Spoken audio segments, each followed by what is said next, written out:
for sure. Okay, so we've got David O. Russell. He's an American director. And we're going to zero in on American Hustle because it's very interesting. It has two first-person voiceovers. That's the only film that we're going to talk about in this class with that. There are others with even more. People have three, maybe even four interior or internal monologues, as they're sometimes called. But it's pretty darn rare to have more than one, and yeah, this is not the record or anything like that, but it's very but it is very unique, and we're going to hear the thoughts. Remember, we're getting in their heads. We're going to hear the thoughts of these two characters right here, Christian Bale and Amy Adams, and what he thinks of her and what she thinks of him, and that's very interesting because they're in a personal relationship. And like we have said before, when we hear their thoughts, sometimes people are doing different things than they're thinking, right? That's kind of interesting to see somebody do one thing and think another. And we also get not just multiple characters what they're thinking, but we get to see what they're thinking of each other. And that is very interesting, I think, as well. We really climb into their heads. It's really something. So we've got some links to some clips from the film that are going to illustrate that and how they meet and what they think of each other upon first meeting and so on. And hustle is one of those words we talked about a little while ago, I think in a previous class, that is a very hard word to translate in most other languages, apparently.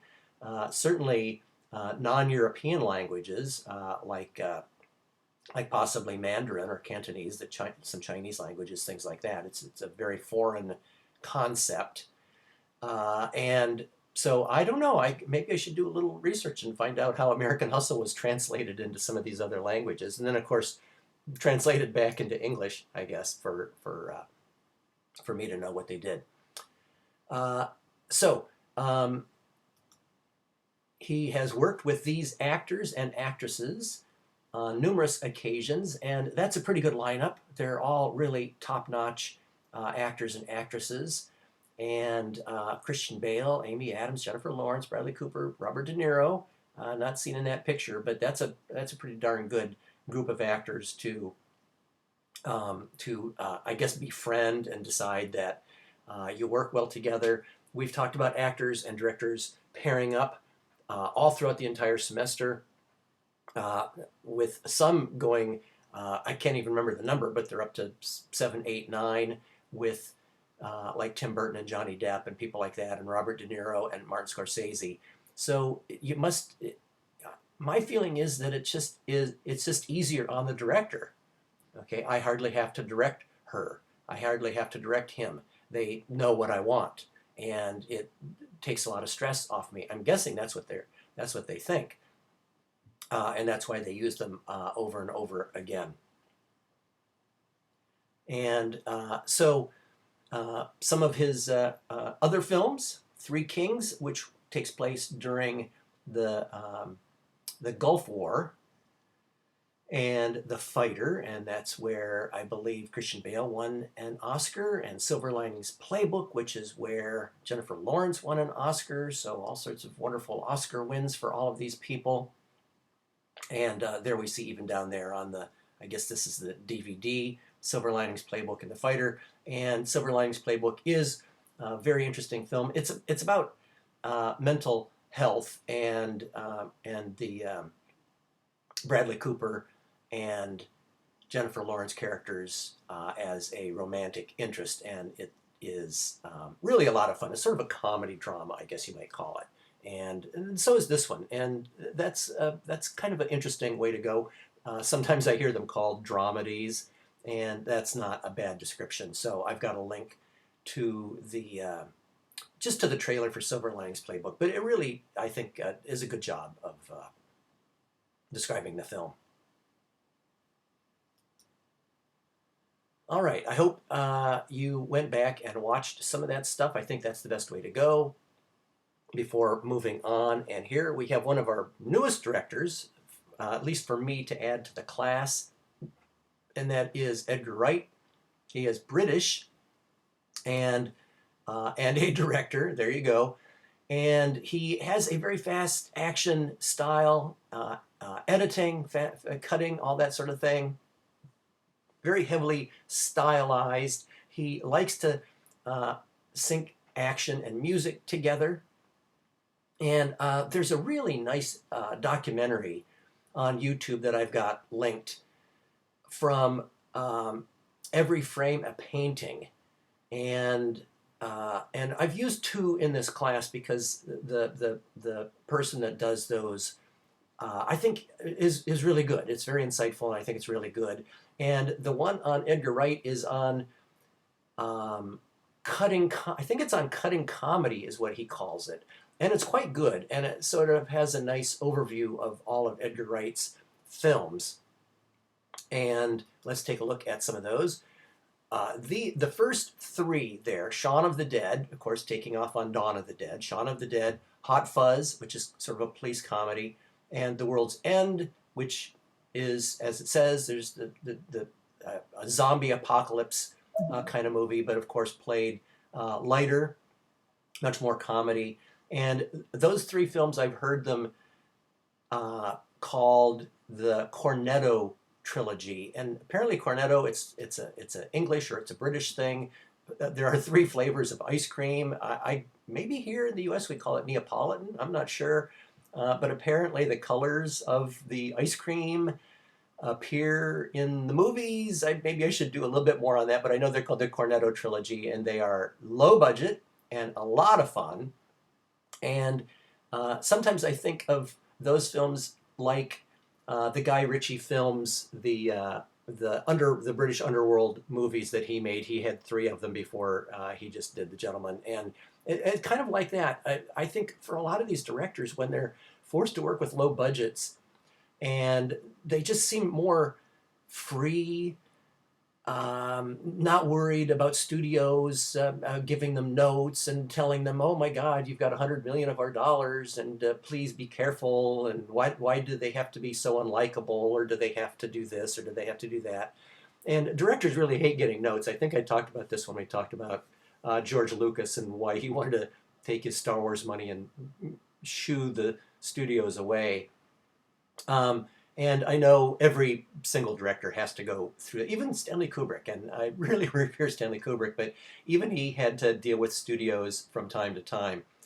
But those three films, those three Guy Ritchie films, and the three Edgar Wright films, and other directors too, that it seems to me their earlier work, it just seems more personal and more theirs. And sometimes when you have to go through the studio meat grinder, everything kind of gets pulverized and comes out in a certain way. And as an example for Edgar Wright, he was slated to direct a Marvel movie. And we're going to talk about Marvel coming up in just a little bit here, but while we're on Edgar Wright, what the heck. He was going to do, and I think it's a pretty good pairing, he was going to do an Ant-Man movie. And as we know from the two Ant-Man movies, I was going to say Ant-Man movies, they are definitely on the lighter side of the Marvel movies. They're not quite as heavy and dark as, say, the Captain America movies and so on. They're a little lighter the way the Thor movies are. And he worked on it for quite a while, a year or even two, and storyboarding and all that kind of stuff. And eventually they just, the studio, the Marvel people, came to kind of this realization that we're not quite on the same wavelength, we're not quite in sync, and maybe it would be best if we go our separate ways. And I know that happens in franchise movies from time to time, not all the time, but I know it happened in the Star Wars franchise, where they had to let some directors go, and it's happened here, and other times and other places it has happened. Sometimes with funding. Usually everybody makes nice, as they say, and they call it creative differences. And it's probably something like that. I suppose it could be shouting and screaming also, but I think generally calling it creative differences is a pretty good way to go. And they go their separate ways. Nobody wants to be the cause of a director's career decline or anything like that. So usually everybody has nice things to say about the studios and the directors, and we hope to work together again sometime. And it does happen. Sometimes it does happen. They really have big fights, and it's in the press and all that kind of stuff. And then a couple years later, you find the director and the studio working together. And so I guess you got to have really thick skin to work in the industry. People are looking at your work, your personal work, something that really comes from deep inside you. And when they criticize it, it's kind of a person. You know, it's easy to take it personally, I think. And so you have to have kind of thick skin. You know, when somebody says, "You think that's funny?" And you're like, "Well, yeah, I do." So Edgar Wright, yeah, he's got thick skin. He went on to do some of his bigger hits. Baby Driver, certainly his biggest hit, and that's his most recent film. Maybe, who knows? Maybe someday he'll get attached to an Ant-Man movie or a Marvel movie or something like that. Sometimes they go a little bit out on the edge and do something like that, sort of push the envelope. And we've got a director coming up that has been able to do that, and we'll talk about that. And Scott Pilgrim versus the World, based on the graphic novel. And really a fun film, more of an American film than those three British films, but very definitely on the low budget. And it's shot interestingly and edited, and especially with CGI effects, to look like a video game, and with game over and things like that. And Scott Pilgrim has won the power of something or another, and we see his I don't know, battery pack or something like that getting filled up and things like that. So that's kind of a fun film. If you like video games and you haven't seen Scott Pilgrim vs. the World, you definitely have to check that one out. And I have a link to that, and I think it gives you a pretty good idea of that style. And then Baby Driver is very definitely action synced to music. He's done it in bits and pieces in other films, The World's End and things like that, but Baby Driver very definitely is synced to the music. The very first scene in the movie is a heist, and it's that was the one that gave him his idea, that song. Bell Bottom Blues, I think it is. It's not the Eric Clapton one, but Bell Bottom something. I'm sorry, I can't remember. That's the one that was running through his head that gave him the idea for the entire movie.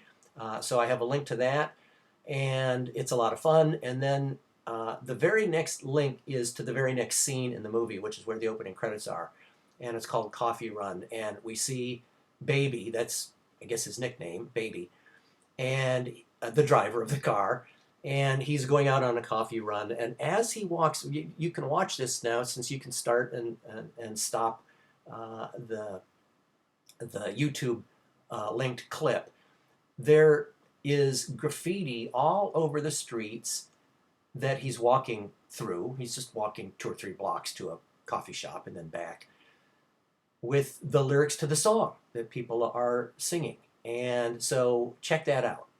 If we were in class, I could take my laser pointer and point out all of the graffiti and so on. It's on telephone poles and walls and things like that.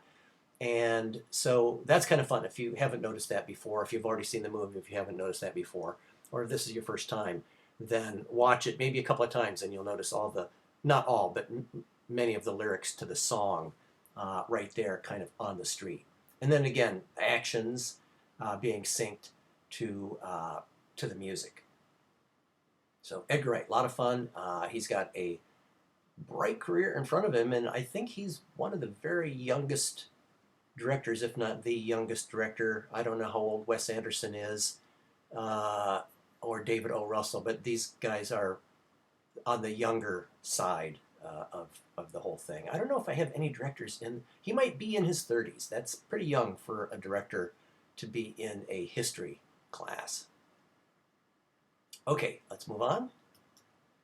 And here we have Ang Lee, and he is Taiwanese American or Asian American, and that is pretty darn rare. We've talked about how rare it is to not be a white male. Okay, so every time we have a female or African American or Asian American or anything like that, or Hispanic, we had 3 Hispanic directors with their armfuls of Oscars, but we still have to point that out because it is still out of the norm.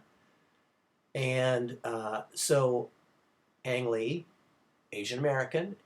When I hear him talk, I don't hear an accent. So he must have come here as a child.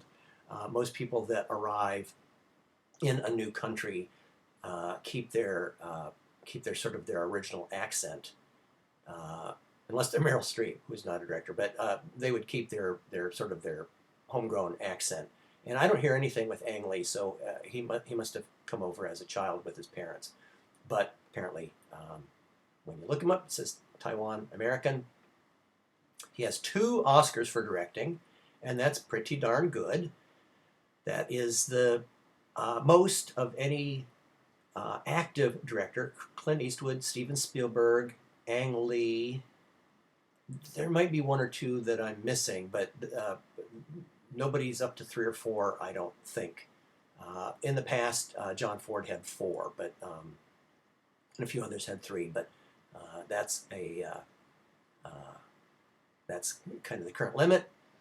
And I'm not even going to show one of his 2 directing Oscar movies here, or talk about it, or link to it. I think I linked to some of them, but Crouching Tiger, Hidden Dragon is really his big one from 2000. 10 Oscar nominations, which is an awful lot for a foreign language film.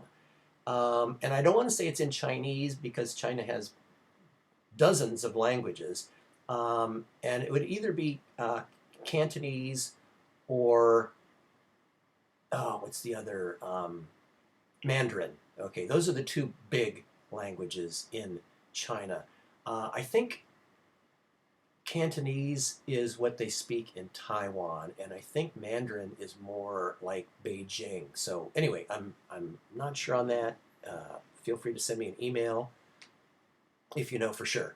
And so American audiences, we are not used to seeing subtitles on the screen, and really almost nobody is. Our movies, our big Marvel movies, as they travel around the world and as they go to Taiwan and as they go to China and Brazil and Russia, are dubbed. Okay, so we know they're pretty much dubbed. And for a movie with 10 Oscar nominations, it's too bad they couldn't take the time or find the money to dub it. I think it could have made even more money. I remember seeing it in a theater. I was excited. I knew the director, and it had really great reviews. And there was a sign at the box office that said Crouching Tiger, Hidden Dragon is in whatever, Cantonese, and no refunds. And I guess a number of people in the previous days had, come out, hey, it's not in American, and meaning English, and I want my money back. And so the theater, which was a chain theater, it wasn't an art house, it was a chain theater, it was an AMC theater, they put up the sign, it's in Cantonese, and no refunds. So let the buyer beware. And but it's a really action movie, not that much dialogue really, and so it's a lot of fun. And I've linked to a fantastic fight, the fights, the battles. The first time I saw the movie in a theater, after the very first fight, there was spontaneous applause, and that was really something. You don't get that too often. Spontaneous applause in a, you get that in a live performance if you go to a concert or play or something, but in a movie theater, spontaneous applause doesn't happen all the time, and it happened after the very first fight and on the rooftops. And I've linked to another one, actually two other fights, two women, which is very cool fighting, and then I guess she's the hidden dragon, and fighting sort of the mentor, Chow Yun Fat, and in the bamboo trees, and that's a very exciting battle as well. It really is spectacular. It's wire work, right? They're up on wires. In the past, they would have to get very, very thin wires that wouldn't show up very well on camera. Today, what I understand is they use wires that you can easily see, because that makes them easier to erase digitally. So it might be like orange or something like that, so you can find them easily and erase them. So today, all wire work, and like the Matrix, right? Same thing.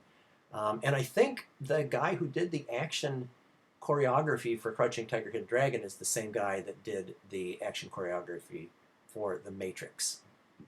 Matter of fact, I'm pretty sure. But anyway, a really spectacular film. 10 Oscar nominations is a lot for an English language film, let alone a foreign language film. And it won 4, not the best director or best actor, but probably probably cinematography and editing would be the 2 that I would think that it would win, and maybe a musical score or something like that.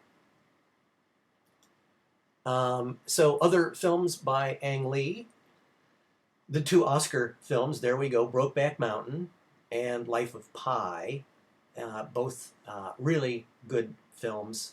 Life of Pi did quite well in the theaters, partly because it was based on a book that a lot of people read, and I think they wanted to see how it was done, and it was done quite nicely. He's lately, since Life of Pi, Ang Lee has been exploring CGI. There's some excellent CGI in Life of Pi. Really, the bulk of the story is a young South Asian or Indian boy in a life raft with a Bengal tiger. And the Bengal tiger, for the most part, is CGI, and it looks just fantastic. And then the long halftime walk of Billy Flynn was done in high frame rate. And again, I don't want to get too technical here. Film is generally shot at 24 frames per second, and high frame rate would mean like 48 or 60 or something like that. But it's digital, so somehow they transfer or translate actual film frame rate to digital frame rate, and it's supposed to give a very, very sharp image, almost so sharp as to appear to be 3D. And Peter Jackson tried that in the Hobbit films as well. HFR, if you ever see HFR, it means high frame rate, and that's what's going on. And I saw the Hobbit, first of the Hobbits, and I didn't think it was that much better, really. And Ang Lee did the first of the Hulk movies, which is kind of interesting. We're going to be talking about superheroes in just a little bit. And in the Marvel world, I'm not a big comic book geek, but I know enough to know that in the DC world, it's Superman and Batman. Those are the big stars. Superman especially, and Batman lately are the big stars. And in the Marvel world, it's Spider-Man and Hulk. Spider-Man and Hulk. It's not Iron Man. It's not Thor. It's not any of that. It's really Spider-Man and Hulk. If you were to ask people maybe 5 or 10 years ago to name a Marvel person, it would be Spider-Man and Hulk, and then probably Fantastic Four. Okay, and way down the list would be all those other characters. Even Captain America and so on. Those are way down the list of the famous Marvel characters. And it's kind of killing Marvel that they can't seem to get a Hulk franchise going. They've tried twice for origin stories, solo origin story effort.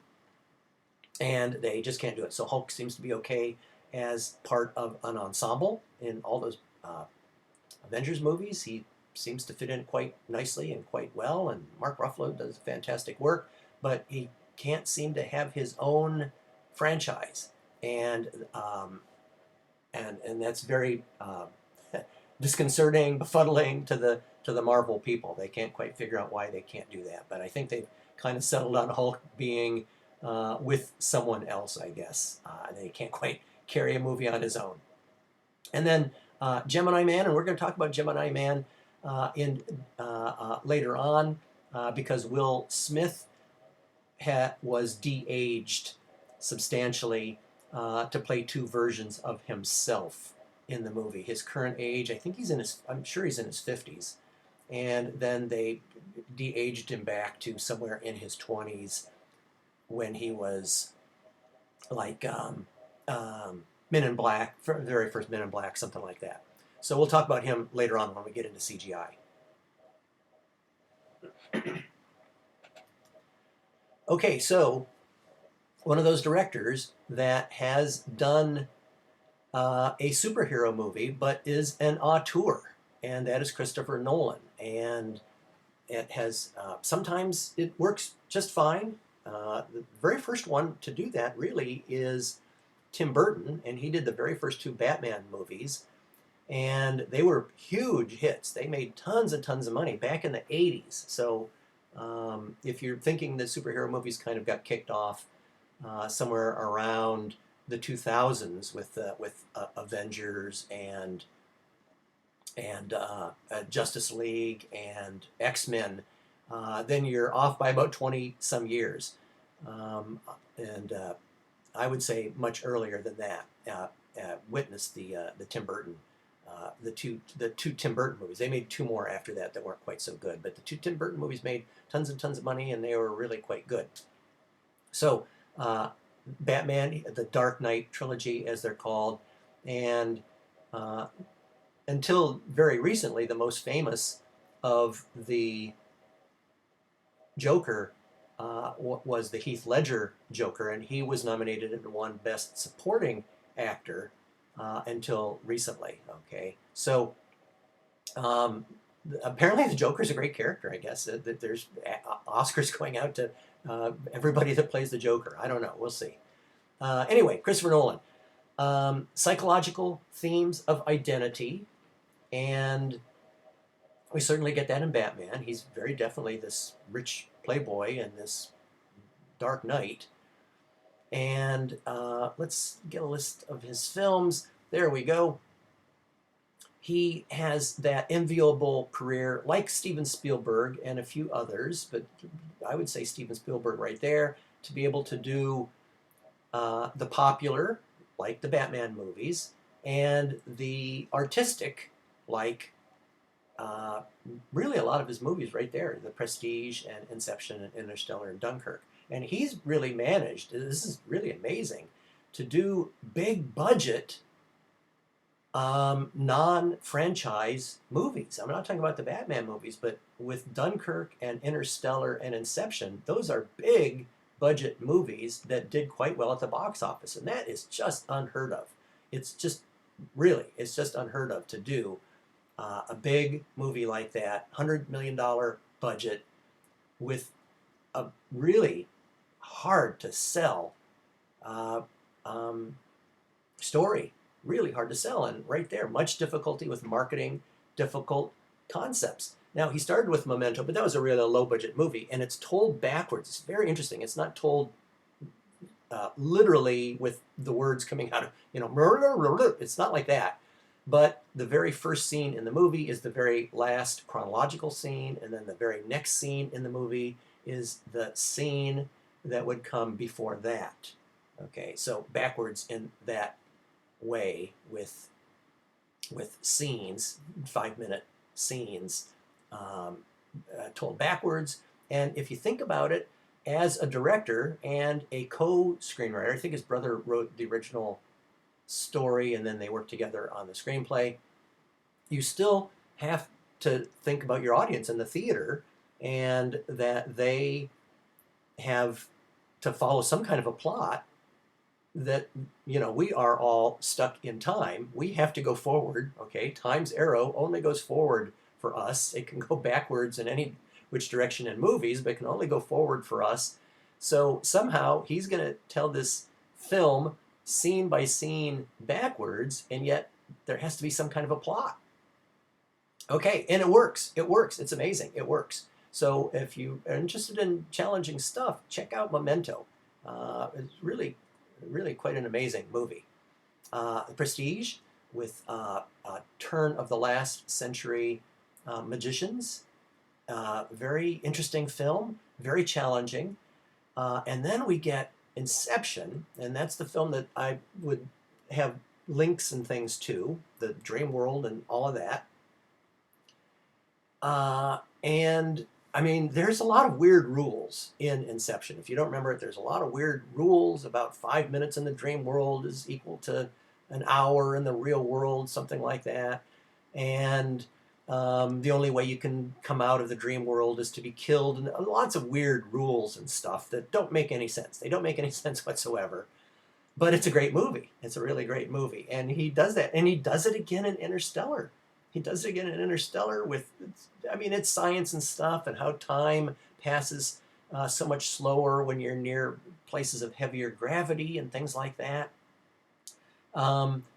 And again, I don't know if you want to think about it too hard or not. I went online and looked up some stuff about Interstellar. I love all that, black hole and space and all that kind of stuff. And they got top-notch people to help to help keep the science right and in order. But it's a very challenging movie. And if you like Interstellar, you should check out 2001. And if you like 2001, you should check out Interstellar. They're both good movies, challenging, and so if you like a challenge and like to be entertained and amazing visuals and all the rest of it, then those two movies are a good double feature, that's for sure. And then with Dunkirk, which is very interesting too, in its timeline, he's got 3 stories that he's telling, and one story takes a week, one story takes a day, and one story takes an hour. Okay, and this is during the evacuation of British forces from Dunkirk in France. They have been overrun by the Nazis on their first attempt at war. There, they land all their troops and they're at war, just like World War I. They think it's going to be another war like World War I, but they totally get overrun, and they're huddled practically on the beach at Dunkirk, hoping for rescue from ships and boats and things like that. And they don't quite have enough troop ships. They can't carry all those troops on a couple of troop ships. Plus, the other thing with troop ships is they need a deep harbor, and Dunkirk does not have a deep harbor, so they have to be ferried out to troop ships and things like that. All sorts of interesting challenges. So, amazingly, the British sent people in recreational craft. Okay, anything that could cross the English Channel, it's only 20 some miles or so, they were asked to go over and bring back soldiers, and they did. And it was really amazing. The British all know about it. Here in the U.S., we're not quite so big on the parts of World War II that we weren't a part of. And but it's a big deal in Britain. And Christopher Nolan wanted to highlight that for us Yanks, and he did, and he intercut those 3 stories, the week story, the day story, and the hour story, quite nicely, and it really builds. All 3 of them build quite nicely, and so it's a really interesting way to edit. It really is. If you're interested in editing and study editing, really you have to check out Dunkirk. And kind of interesting because it's not a fantasy sci-fi. It's not a Batman movie. It's not a Inception or Interstellar type movie. It's a very much old-fashioned World War II movie, and and it's great, right? Christopher Nolan can do anything. They're all big budget movies, widescreen, all that, IMAX, and so on, and shot on film. There's the IMAX camera right there. I'm shooting film, all that stuff. So really, today he's kind of one of a kind. He really is. There aren't that many directors that can do. Probably Spielberg can do it, I guess.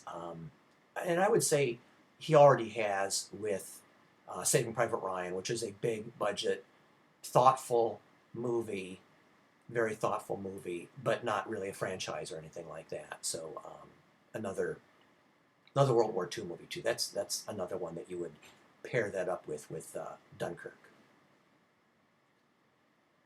So these poor marketing departments in the studio system, how to sell something where somebody is in somebody else's dream. Okay, how are you going to sell that? And Interstellar, where time is bending and being very elastic. How do you sell that stuff? And really, one of the key ways, it's not the only way, but one of the key ways is starring. Okay, there's Leo from the director of, and there's Christopher Nolan, and that's how you do that. And Leo has been kind of a part of that. If you're a really big star, people will go to see Leonardo DiCaprio movies, no matter what he does, right? Because everybody's loved Leo since Titanic, so they will see Leo crawl across, crawl across the tundra and all of that. As wounded by a bear, and practically anything else he does, he can get people to see these really challenging films, and that's really the way, right? From the director of The Dark Knight, starring Leonardo DiCaprio, and people go to see those kinds of movies. And if we think about The Martian, here's a guy on Mars. There's no aliens. There's nothing. It's dead planet, and he's abandoned accidentally, and he has to live and farm in his own poo and all that kind of stuff. And who wants to see that movie? That doesn't sound like sci-fi or anything like that. But it's got Matt Damon and directed by Ridley Scott, and that's how you sell a movie like that. I was trying to think of Leo's movie. The Revenant was the movie crawling across the tundra and the snow and all that. Revenant. Do a quick blank on that. Anyway, that's what you have. And if we are lucky as an audience, and we have directors who like to go out and take a chance, then maybe a Christopher Nolan, or maybe Alfonso Cuarón, or maybe even a Tim Burton, somebody like that.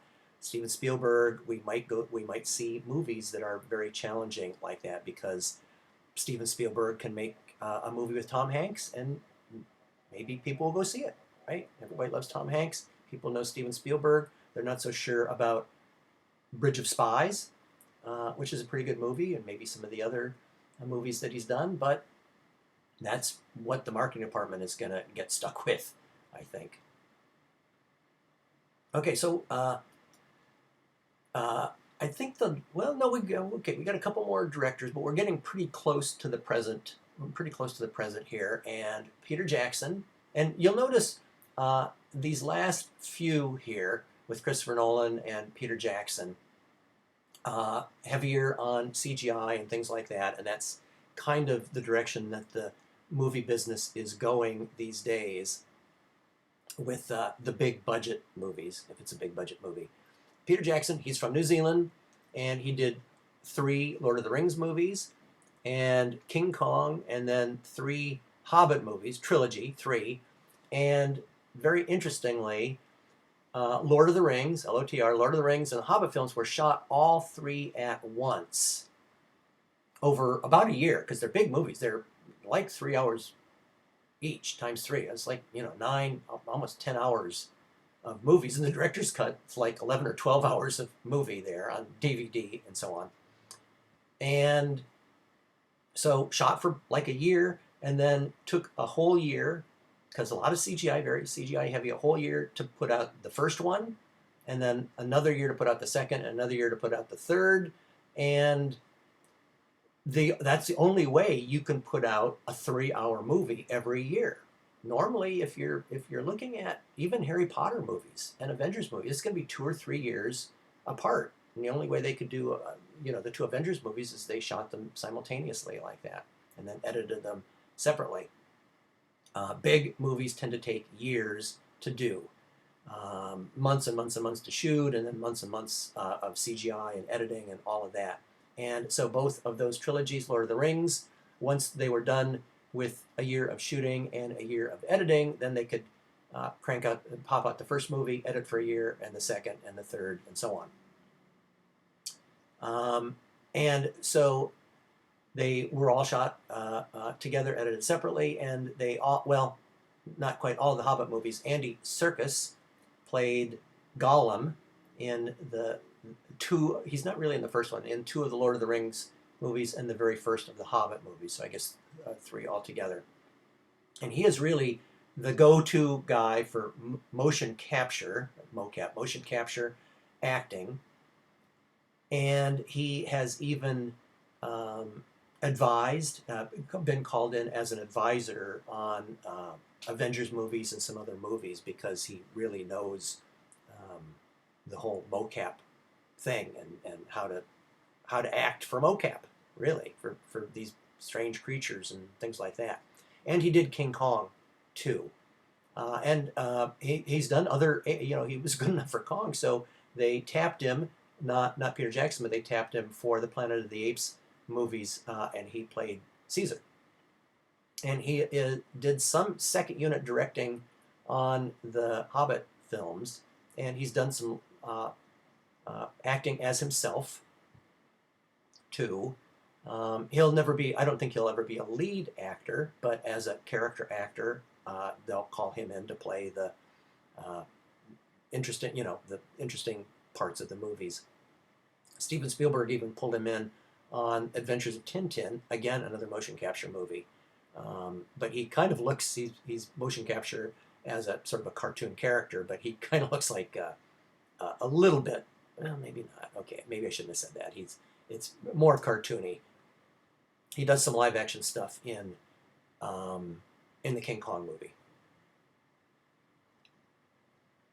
Okay, so check some of that stuff out. There's a nice scene, by the way, that I've got of Andy Serkis as Gollum, and it's a very interesting scene because Peter Jackson is going to shoot him and do something called crossing the line. And generally, when you're shooting an actor, you stay on one side of a 180-degree line so that screen direction is preserved, which means you run from the left side of the screen to the right side of the screen, and you face the left side of the screen to the right side of the screen. If you're talking with somebody else, then they are facing the other side, right? And you sort of cut back and forth, and audiences understand the screen direction.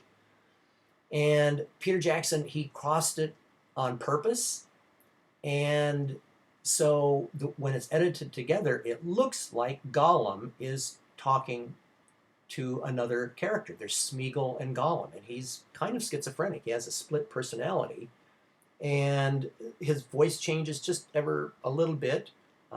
Really nice acting on Andy's part. And as the Smeagol, sort of meek, nicer part of his embedded personality, and then as Gollum, sort of the one that's been corrupted by the ring, I guess we would say. And Peter shoots it. It's the first time he takes the camera and he dollies from one side of the screen to the other, and so that we know that it's just one character. And then he cuts back and forth, and when you watch it, it looks like two people are talking to each other. And really, it's Gollum talking to himself, and he's disturbed and so on, and I guess modern science would call it schizophrenic. So look for that. It's a very, very interesting scene there of poor Gollum and his interior trauma. Okay, our last two films, and next class we're going to do CGI, which is going to cover a lot of this stuff, motion capture and all of that. But our last couple of films, really historically, I wanted to talk a bit about Bong Joon-ho. There are other films that have won Oscars these last 2, 3, 4 years, but this is really in the history books because it's the first Best Picture Oscar in a foreign language, and that's historical, and I thought we should mention it. He's a very interesting director. He doesn't tend to do really big, tight budget movies, action and things like that. Parasite is the film that won. I think the whole idea of class struggle is the main thing that got people interested in it. Very upper class people and very lower class people who live even in an apartment halfway below ground, and it tends to flood every once in a while and things like that. So we have literally the lower class people low in a basement apartment, this awful place, and then the rich people literally on the hilltop with their beautiful mansion, modern mansion overlooking the city of, I assume it's Seoul, South Korea, down below. So literally the upper classes and literally the lower class, and done in a very interesting, lots of twists and turns. I love that. I love being surprised, and this movie has lots of good surprises and things like that. So that is a real first. Also for screenplay and directing and international. They're calling foreign language films now international films. And again, without again too deep into the whole Oscar thing, he was a good director before he won his Oscar. I don't know that it made him a better director, but the Academy symbolically doing that was a very big deal. It was a very big deal. Lots of fantastic movies over the years have been in languages other than English. Okay, we're aware of all the wonderful British movies, Lawrence of Arabia and James Bond and all that, but lots of amazing movies. Fellini with his amazing Italian movies, and Kurosawa with his amazing Japanese movies. Never won, right? Never won Best Picture. They won Best Foreign Language Film, but they didn't win Best Picture. And Ingmar Bergman and Swedish. I mean, so many all-time classic directors. I've only named a couple. Antonioni. There's so many that have done amazing work, never honored by the Academy. It's not the American Academy of Motion Picture Arts and Sciences. It's just the Academy of Motion Picture Arts and Sciences. And yes, it's headquartered in Los Angeles, Hollywood, but they have never honored a foreign language film before. This is the first one to do that. He has worked in English a couple of times. Snowpiercer, which is kind of sci-fi, set on a train, traveling through a frozen over Earth. Okay, traveling around the planet. This amazing train track. Okay, kind of sci-fi. This amazing train track traveling over the planet endlessly, with classes in railroad cars. So the first class people are toward the front and the lower class people are toward the back. Again, very interesting stuff. And that one has been available back and forth on Netflix or Amazon or Hulu or something like that. So look for that. And then he did another film, Okja, for Netflix, I believe. And that one is in English too. Both of those are in English. The Host is kind of a horror film. So he's a little bit fantastical. Parasite, kind of the most down to earth of his films in a little while, and well worth a look. So the very newest and brand newest of our directors here, and really breaking that barrier, right? And all those Oscars. And this last film, it's really an amazing technical achievement, and I wanted to talk about that. Sam Mendes has done some James Bond movies, 2 James Bond movies, and he won an Oscar for directing American Beauty. But this is really more about Roger Deakins and the amazing work that he did. Of course, he did his work under the direction of Sam Mendes, so we don't want to uh, we don't want to dilute any of that, right? They really are working together as a team. But the stuff that Deakins did for this film, this is done also as one very long take, just like Birdman. But Birdman takes place, for the most part, in a building and on the sidewalks outside that building in the theater district in New York, and it's a great movie. But this one is really times 10. It's a World War I film. Lots of trenches, trench warfare is what they had in World War One for the most part. They pushed until they got as far as they could get, and then they dug trenches and put up barbed wire and just shot at each other for years. And the Germans got this, mostly was in Belgium and northern France, and it just went almost from the Atlantic to I don't know, not the Mediterranean, but it goes all the way across Europe like that. This awful, amazing war, 100 years and a couple. And so there are 2 young British soldiers, and somehow intelligence has found out that the Germans are lying in wait. They have sort of appeared to be on the run, and there is I'm not sure the size. I don't know if it's a battalion or whatever, but there are thousands and thousands of British troops. They're ready to attack at dawn, and they are going into a meat grinder. The Germans are there waiting for them, and the 2 fairly low-level British, I don't know, corporals or sergeants or something, have a message, and conveniently, just like in today's movies, when all of a sudden there's no cell phone reception, okay, for the plot of a movie, they're in wherever, and the awful bad guys can't, or the good guys can't phone for help because there's conveniently bad cell phone reception. We see that in movies all the time, taking place in the last 20 years or so. And so here, back then, during World War I, they had, for the most part, strung communication lines, wires, just along the ground, but that's how they could communicate. And they have been cut. Okay, so they have been conveniently cut.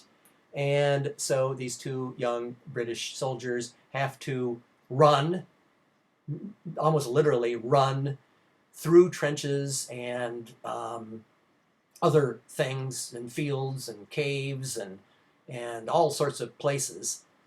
And it is such a technical achievement. Toward the end, he's running through at night. There's a sort of a bombed out village, and he jumps into the river, and it goes floating down the river for a while.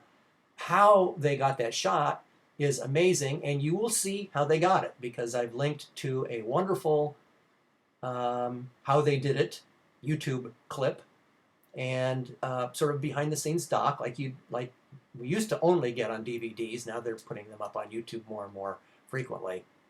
So you'll get to see how they did that, and it's really something. And Roger Deakins has done a lot of work with the Coen brothers. I love the Coen brothers, and Roger Deakins' work was quite good. He had unfortunately, he had the dishonor, I don't know, of having, 8 or 10 nominations without a win. And then last year he won, or maybe it was 2 years ago, I guess it was a couple years ago, he won for Blade Runner 2049, and everybody's very, very happy because Roger, had all these, like a dozen nominations with no wins. And now 2 years later, he gets his second one. So way to go, Roger. Really quite an amazing feat. And check out that, How They Did It documentary. So we're going to talk about the business of show business, the business of movies here, as current as we can get. U.S. studio profits are 30% from the U.S. and Canada. Canada's kind of considered domestic. Sometimes they say North American, but that's not quite right because it doesn't include Mexico because they don't speak English in Mexico. As a matter of fact, they don't even speak English in all of Canada because there's Quebec where they speak French. But anyway, 30% domestic box office, 70% foreign. And so movies are made with big movies are made with a world audience in mind. How are they going to like this movie in China and Russia and Brazil and Africa, right? And everywhere else. And so that's why we get these big action movies. They're the easiest to market. Okay, chasing and fighting. I mean, who can't understand that? There's more to it than that, but basically, Fast and Furious, James Bond, Harry Potter, Avengers, of course, Marvel, DC. That's what the world audience wants to see. Comedy is tough, right? Because slang. We talked about slang and so on. All those Seth Rogen movies, they barely know who Seth Rogen is overseas. Barely know who he is. The humor is very American. It's very American humor.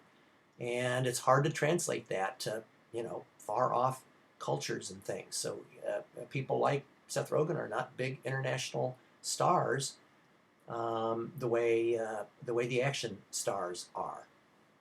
I shouldn't have picked on Seth Rogen, but actually it's not bad. He's a very American, very funny, all that, love his stuff, but it just doesn't really work overseas so well. So we'll call it 90% of U.S. films are projected digitally. If there's a question on a test, we'll go for the 90 as the correct answer, and 91% or 90% of U.S. films are shot with digital cameras. That's a digital projector right there.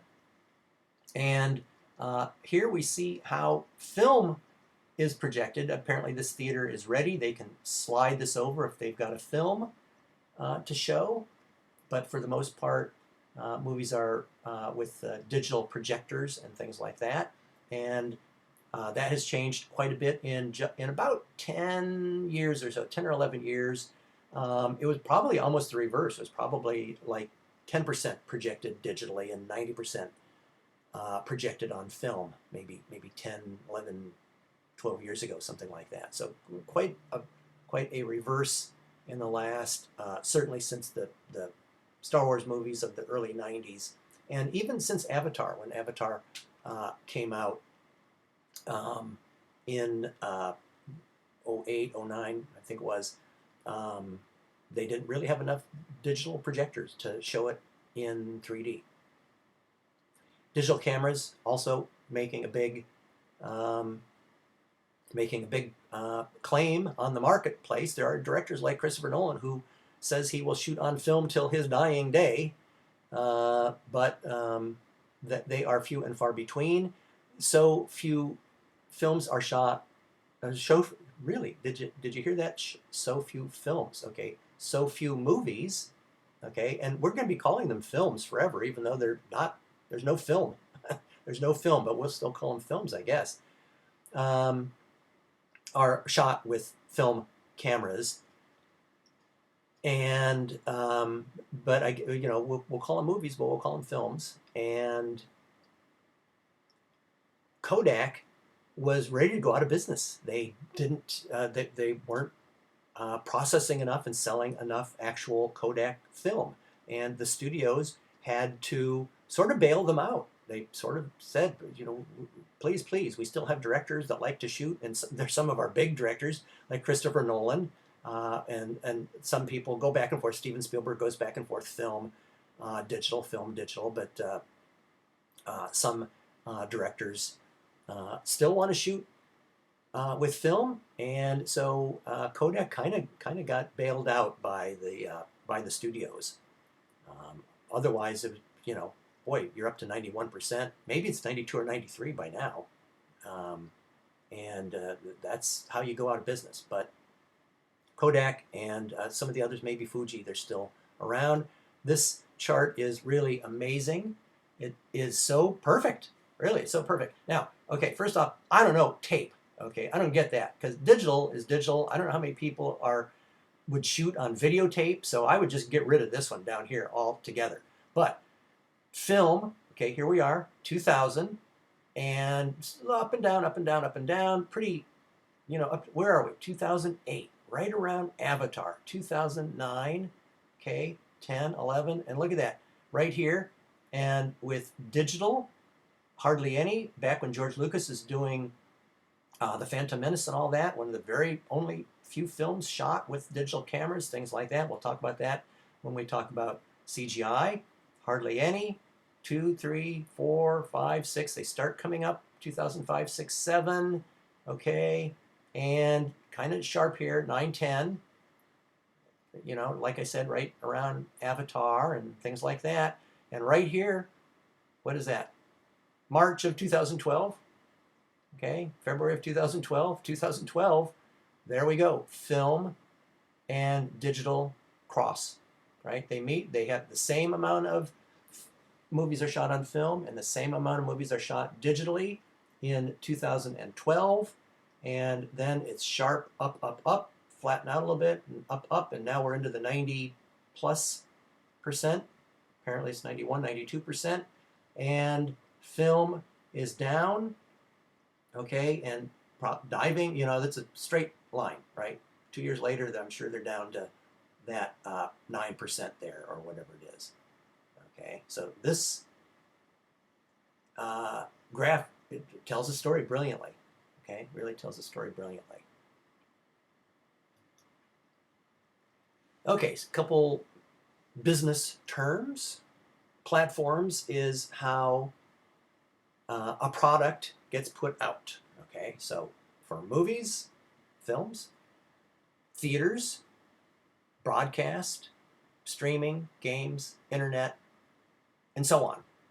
Okay, that would be the platforms. And you might, in the business section, you might hear that, they're doing a multi-platform release. Okay, and speaking of the business section of your newsfeed or of the newspaper or whatever, that is a pretty good career path. If you like movies and you're not a cinema film major, this is a really good career path. You can sort of work with movies and work in business, and the producers crew, the producers team takes care of a lot of that stuff. They do the contracting, they do the reserving. They have to get all the contracts and stuff for everybody. They have to get the clearances. They're working on the scripts and things like that. Under the producers team, they have security. They have to hire security. They have to get shooting permits to block off the street. All that stuff, right? All that stuff. Now, they're not shooting and they're not editing. Okay, they're not doing the production stuff, but the producers team, under the producer, they're doing all that other stuff, and there's a ton of jobs under the producer. Now, I know producer and production, they're so close together. Sorry, I wish there was another word. I really do. I wish there was a better word for producers team. In television, they call them the showrunner. That sort of helps a little bit. But in the movie film studio world, the producer track and all the assistant producers and all that, from the low level, minimum wage, go get me a cup of coffee, all the way up to the people, funding multi-million-dollar movies. Okay, that all comes under the producers team, and it is a good career path. And if you like the entertainment industry, television, right, movies, all that, but you don't really think you have a skill of lighting and shooting and editing and sound and all that, then there is a whole another career path for you. So anyway, keep that in mind. Okay, and those are platforms. A couple more terms here for us. Theatrical window. This is a big hot term right here, the theatrical window. How long from theaters to basically everything else? Okay, how long does that take? And that is getting upset. Okay, that is getting disrupted, very disruptive force. Netflix and Amazon and Hulu and Disney Plus and HBO Plus is coming up soon, and NBC has the Peacock, and all that stuff. Okay, Netflix is going 30 days or less. Okay, and the theater owners don't like it. Normal is 3 months. 3 months, 1/4 of a year. That's normal. Okay, and that's the way it's been, and that's the business. Okay, go all the way back to Charlie Chaplin, 1920s. That is the business, and theaters are part of the film industry. And now theaters are kind of getting elbowed a little bit aside, and that is pretty darn disruptive, really, to think that you could have a film industry without theaters. Okay, I don't know if that day's coming or not, but with Netflix now, Amazon's not doing this. Amazon's being nicer uh, to the theaters and stuff, and they're making movies, but they're keeping the 90-day theatrical window before they release it. They're not releasing it to their Amazon Prime uh, streamers. But Netflix has done a couple. Okay, that is The Irishman, and last year we had Roma. Both of those movies were nominated for Best Picture. A few others with nominations and things like that. So that's a big thing. Okay, remember that. That's a very big thing. So Best Picture nominations. There we go. Roma from Alfonso Cuarón, The Irishman from Martin Scorsese. I think Marriage Story is another one. I'm sorry, I don't have that up there. I think Marriage Story from this year also was nominated for Best Picture. And I wonder if there was another one. But those are the two big ones. Those are the two big ones. There's probably a couple others. And the Coen brothers even did it. They were making kind of a Western, The Ballad of Buster Scruggs. They couldn't find funding.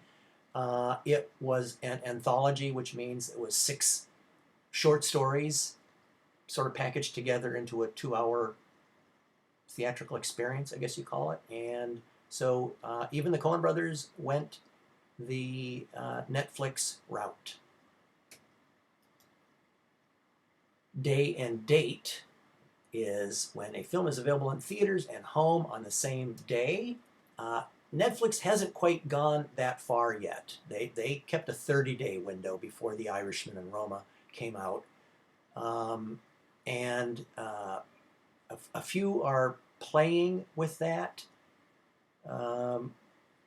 During the virus, studios are fast tracking movies to streaming, movies that didn't do so well in theaters, and then the theaters closed down during the virus. And so who knows, right? Who knows? Day and date movies, or movies that are released at home on home video very fast, are like $19, and a lot of people are like, well, that's way high, right? Why would I spend $19? And all the rest of my streaming is less than that for everything, and now you want me to spend $19 on one film? It would have to be a pretty big film before a lot of people. It would have to be a Marvel movie or a Star Wars movie or some really big movie, I think, before a lot of people said, okay, $19 isn't bad because 5 of us are going to watch it. So that's not bad, right? We'll spend the $19, we'll all chip in, everybody can chip in $4 or $5, and we'll all watch the new Star Wars movie or the new Avatar movie or something like that. I don't think it's going to happen with Avatar. James Cameron really likes theaters and 3D and all that. So that's not going to happen with Avatar. But it would have to be a really big movie before a day and date film, I think, at $19 or $20 was a big deal. So we have 5 big media conglomerates, because I can't do this right now, but I would do a drag and drop. Okay, I would select all of these and drop them over here under Disney.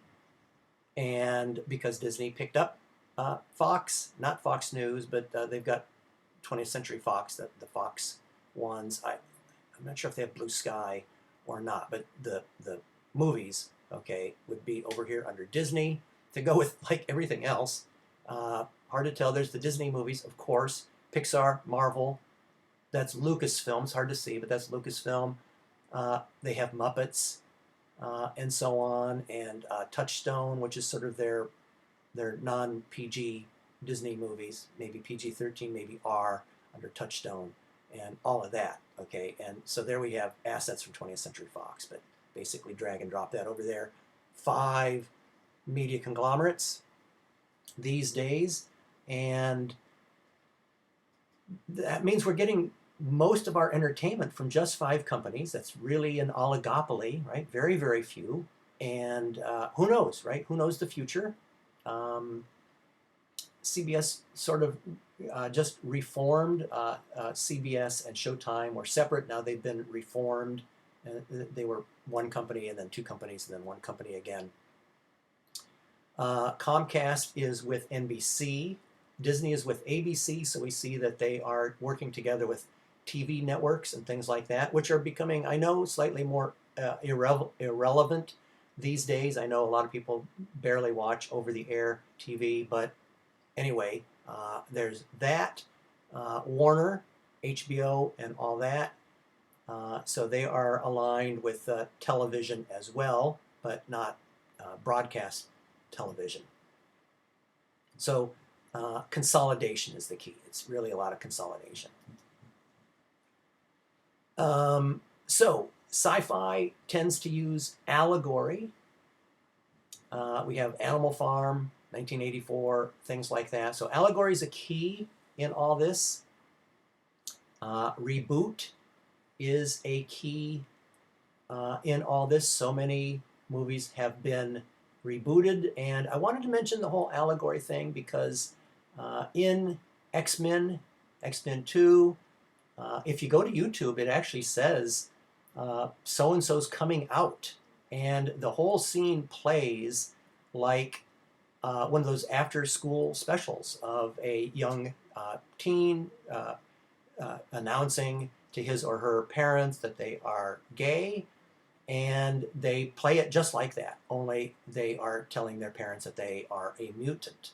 So that's very interesting, and I think I have a link to that clip from X-Men 2, and Sci-Fi does that quite well, really, and stuff on domestic spying, all sorts of things like that in Avengers movies and DC movies and so on. So in the Marvel Cinematic Universe, I'm sure you're aware of all of this, and that list is not complete, but that is the Marvel, that what they call the Cinematic Universe. They've ended one big major story, their 2021 film Avengers series. So where they go next, they're on a new path. And the other key comic book series was DC, and they really were in the lead for the longest time. Superman was big. Superman was in on serials in the 1930s and 1940s. There were Batman serials in the 30s and 40s. There was a Superman radio program, the Superman television show in the 1950s. The 2 Superman, the Christopher Reeve Superman movies, which were so big in the 70s and 80s. The Batman movies with Tim Burton were so big, so they had a huge lead. The point is, they had a huge lead. Marvel was just doing these awful Spider-Man TV shows and Hulk TV shows, and they were just an afterthought. They really were just an afterthought, all the way up to 2000, actually about 2005, 2006, something like that. X-Men came out, I think it was 2001 or 2, but DC is definitely number 2 at this point to Marvel, and that's for sure. Interestingly, though, DC has always done better on television than Marvel has. And there's, okay, just in case you don't know, okay, I shouldn't assume everybody is a comic book fan. Wonder Woman doing quite well, okay, that's a big thing for them, and Aquaman did pretty well. A lot of people thought the DC movies were too dark on the dark side. Not just the Superman movie, but certainly Superman, Batman, and Justice League were kind of dark. Poor DC because they had such huge hits with the Dark Knight trilogy. Christopher Nolan's Dark Knight movies, there's barely a laugh in all those movies. There's barely a laugh. They were so popular. Everybody loved The Dark Knight. Oh my God, we have to nominate these movies for Best Picture, all that kind of stuff. They were dark and brooding and all that.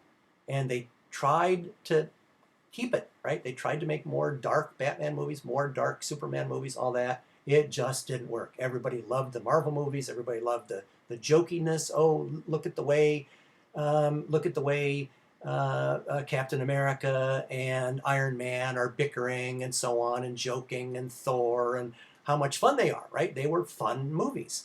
And they were doing so much better at the box office than the DC movies were. So DC has definitely lightened it up. Definitely lightened it up.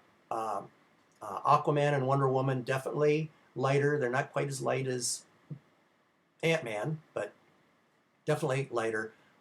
Better on television. Supergirl, Green Arrow, Lantern, Flash, all that stuff. They're definitely doing better on television. But that last, way down there at the bottom, there we go, Joker and Suicide Squad. And that's the very last thing to talk about. The new R-rated graphic novel comic book films. And when I ask my class, they come up with even more than that. There are quite a few graphic novels and comic book movies, but these are the key ones. And Deadpool had the record. They did quite well. Ryan Reynolds very graciously sent a note to the Joker people that you did it, right? We had the R-rated crown, and they did. Joker did quite well. I don't know, $1 billion at the box office. Really amazing stuff. But Watchmen on television, from graphic novels, Blade, Spawn, Kick-Ass, Kingsman, right? Maybe you forgot about those, but those are R-rated, and that is kind of a new trend. Logan's quite good, by the way. If you haven't seen Logan, that's Wolverine's, I guess, his human name. And that is kind of one of the last of our trends. Our very last